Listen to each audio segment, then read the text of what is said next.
Magandang araw! Ngayon ay nasa ikatlong markahan na tayo ng Science Grade 3. Ang aralin natin ngayon ay gamit ng kuryente. Handa na ba kayo? Halina't simulan na natin.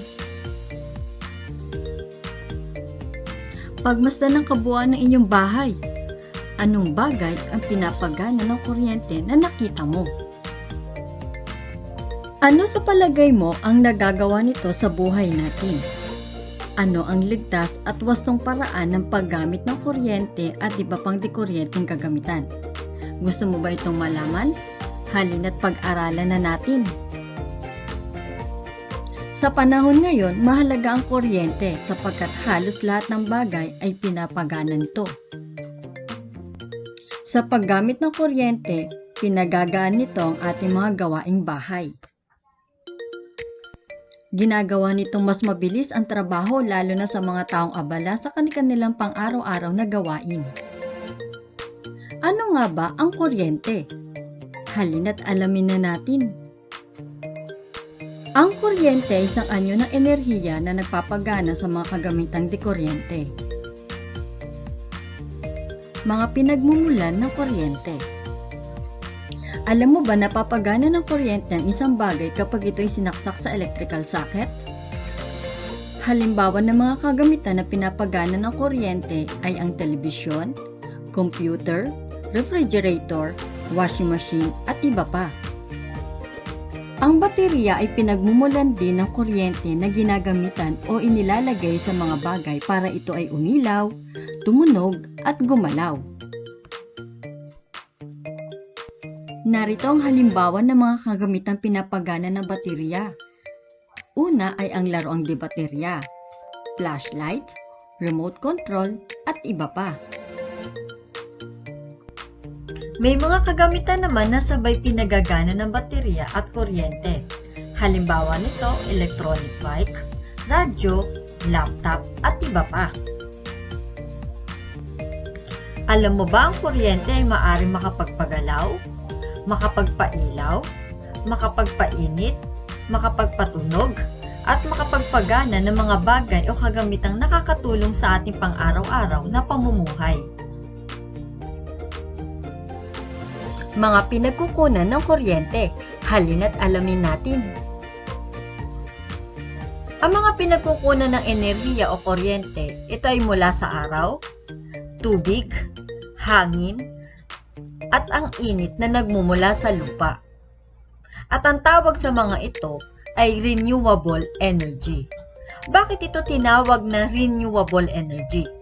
Dahil ang mga ito hanggat may araw, may tubig, may hangin, at init na nagmumula sa ilalim ng lupa, ay maaari kang kumuha ng enerhiya mula sa mga kalikasan na ito at ito ay libre at hindi nauubos. Halina't pag-aralan natin kung ano-ano ang mga devices na ginagamit upang makakuha tayo ng mga enerhiya mula sa araw, tubig, hangin, at ang init na nagmumula sa ilalim ng lupa. Handa na ba kayo? Halina't simulan na natin. Ang isa sa aparatong ginagamit natin upang makakuha tayo ng enerhiya mula sa araw at maging kuryente ito'y tinatawag na solar panel. Ang solar panel ay isang aparatong may semiconductor na dinisenyo upang kumolekta ng enerhiya mula sa araw at gawin itong kuryente. Ang nakikita nyo sa larawan, ito ay isang windmill.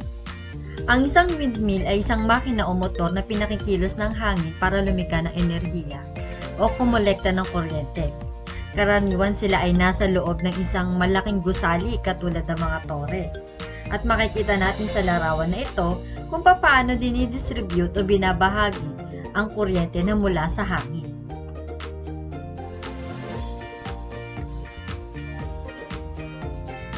Ang kuryente na mula sa tubig ay tinatawag na hydroelectric or hydropower.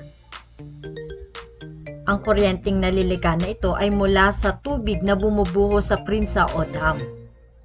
Dahil sa lakas ng current na ito, napapaikot nito ang turbina. At habang umiikot ang turbina, nakakalika ito ng enerhiya o kuryente. Napupunta naman sa generator at ang generator naman ang magbabahagi sa transformer. At ang transformer naman ang magbabahagi sa bawat bahay. Ang isa sa pinagkukunan natin ng enerhiya ay mula sa init sa ilalim ng lupa. Ito'y tinatawag na geothermal energy. Ito ay isang uri ng enerhiya na galing sa init na nakatago at nabubuo sa ilalim ng lupa. Ang enerhiya ng init ay nagtatakda ng temperatura ng isang bagay. Ngayon naman, pag-aralan natin ang non-renewable energy. Ito ay enerhiya mula sa langis, karbon o uling at natural na gas na maaaring maubos sa darating na panahon. Ang nakikita niyo sa larawan ay halimbawa ng power plant. Ang kuryente na pinanggagalingan nito ay mula sa fossil fuels. At dito, nagmumula ang kuryente na ginagamit natin sa ating tahanan. Ngayon naman, pag-aralan natin ang ligtas na paggamit ng kuryente.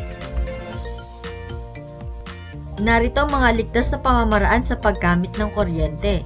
Una, iwasan ang sabay-sabay na pagsaksak sa mga kagamitang dekuryente sa isang extension cord, tulad ng refrigerator, oven, electric kettle, at electric fan. Dahil ang mga appliances na ito, mga kagamitan na ito, ay mayroong matataas na boltahe ng kuryente at baka hindi kayanin ng extension cord, kung kaya maaaring magkaroon ng sunog.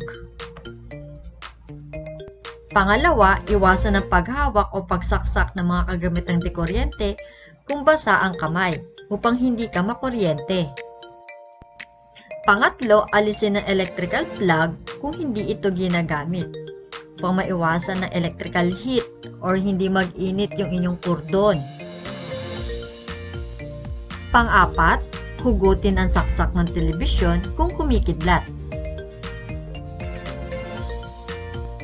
Para sa gawaing pagkatuto bilang isa, suriin ang mga bagay o kagamitan. Lagyan ng check ang mga kagamitang pinagagana ng kuryente at X naman kung ito ay pinagagana ng baterya. Isulat na iyong sagot sa iyong sagot ng papel o kwaderno. Halina't sagutin ko na ang unang bilang para sa inyo. Ang tamang sagot ay check.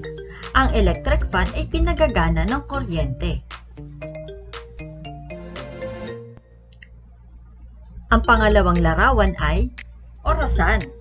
Alam ko, kayang-kaya mo na itong sagutin.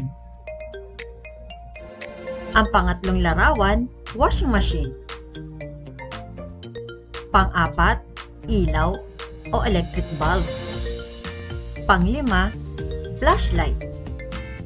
Para naman sa gawaing pagkatuto bilang dalawa, suriin ang mga bagay na nakasulat sa talaan at lagyan ng check ang angkop na hanay kung paano ito ginagamit o pinagagana. Gawin ito sa iyong sagotang papel o kwaderno. Narito ang unang bilang. Halina't sagutin ko na para sa inyo. Ang kagamitan na ito ay rice cooker. At ang kuryente nito ay nagmumula sa power plant. Kaya ang lalagyan ko ng check ay ang column ng kuryente mula sa power plant. Alam ko, kayang-kaya mo na sagutin ang mga susunod na bilang. Ang pangalawang larawan ay remote. Pangatlo, radyo. Pang-apat, telebisyon. At panglima, motorsiklo. Para sa gawaing pagkatuto bilang tatlo, magtala ng mga kagamitang pinapagana ng kuryente sa unang hanay at isulat ang gamit nito sa ikalawang hanay. Narito ang talaan. Isulat sa hanay A ang pangalan ng mga kagamitang di kuryente at isulat naman sa hanay B ang gamit nito. Para sa gawain ika-apat, tukuyin ang nagagawa ng kuryente sa mga bagay o kagamitang nasa unang hanay. Lagyan ng check ang angkop na hanay nito. Narito ang talaan. Sipiin muna sa iyong kwaderno bago sagutan. Halina't sagutin ko na ang unang bilang para sa inyo. Ang pangalan ng bagay o kagamitan ay plancha. Ano nagagawa ng kuryente dito? Ang tamang sagot ay napapainit. Alam ko, kayang-kaya mo nang sagutin ang mga susunod na bilang. At para naman sa gawaing pagkatuto bilang 5 at huling gawain ng araling ito, unan ang concept map at talata sa ibaba ng angkop na salita. Narito ang talata. Halina't basahin ko na para sa inyo. Batay sa akin na pag-aralan, ang kuryente ay blank, blank, blank, blank, at blank na mga bagay o kagamitan na nakakatulong sa ating pang-araw-araw na pamumuhay.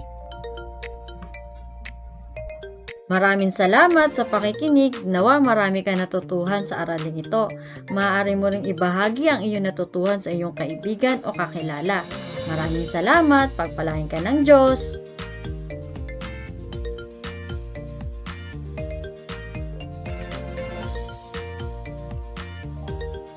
Paalam mga bata!